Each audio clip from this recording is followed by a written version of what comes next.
Hey everyone, and welcome back for another deep dive.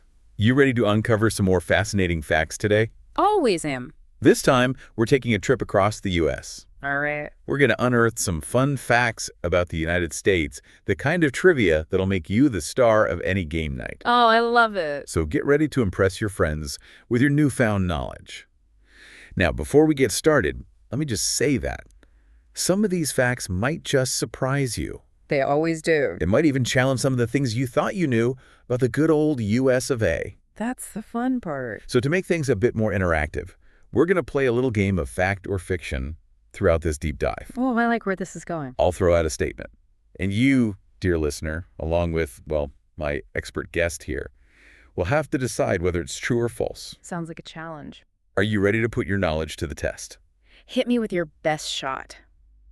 All right, let's kick things off with a fact that might raise a few eyebrows.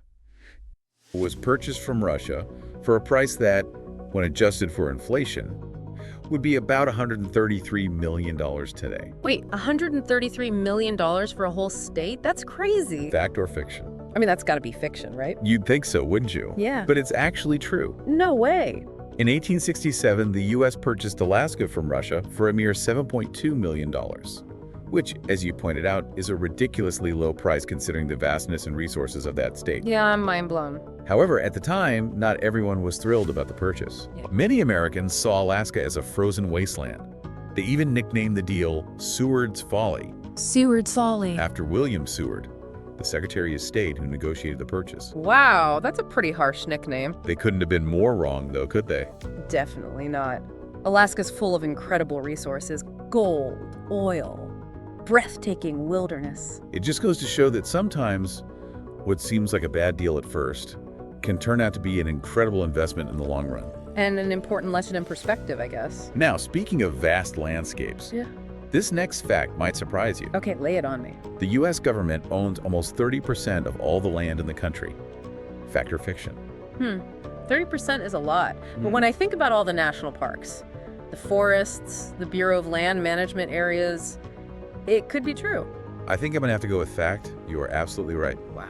That's about 650 million acres of land, That's a lot of land. all managed by various government agencies, Like the ones you just mentioned. like the Bureau of Land Management, the National Park Service, The Forest Service too, right? yeah, the Forest Service as well.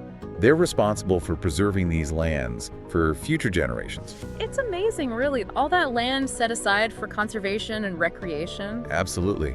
Now, ready for another fact? Yeah, bring it on.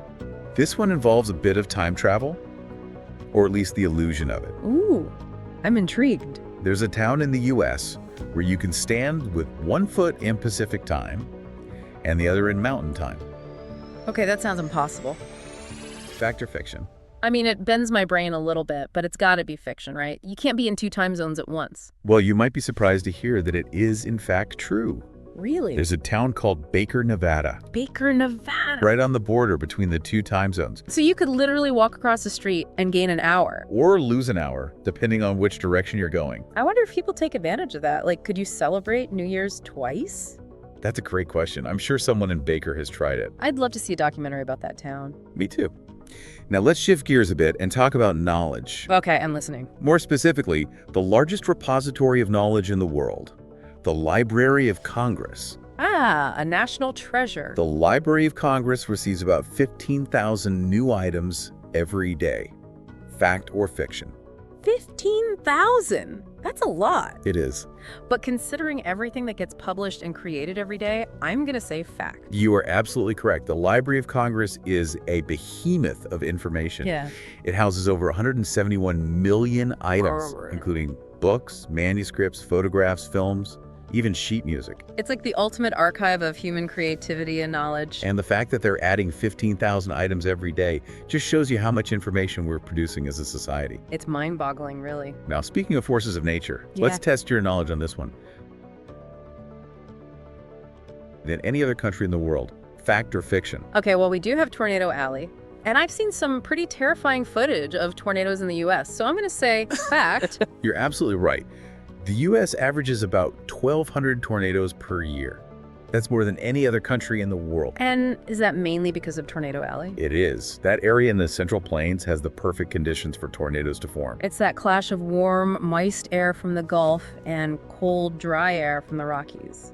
Exactly. It's a recipe for some powerful and destructive storms. Mother Nature at her most intense. All right, ready for a fact that's a bit more remote? Let's hear it. There's a U.S. zip code that is completely inaccessible by road. Inaccessible by road. So how do people get there? Well, that's part of the fun fact. Fact or fiction? That's a tough one.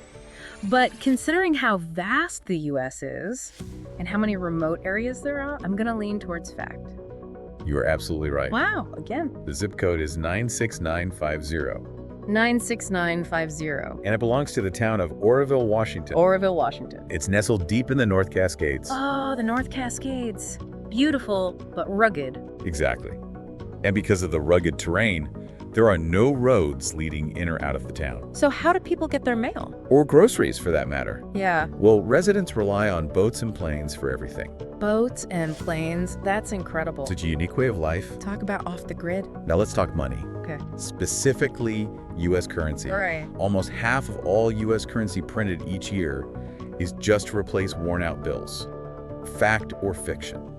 Well, think about how much cash we handle every day and how easily those bills can get ripped or damaged. I'm going to say fact. You are correct. About 45% of all new bills printed are simply replacements for old ones. It's like a constant cycle of printing and reprinting. Exactly. It's a massive operation. Makes you wonder if we'll even need physical currency in the future. Right.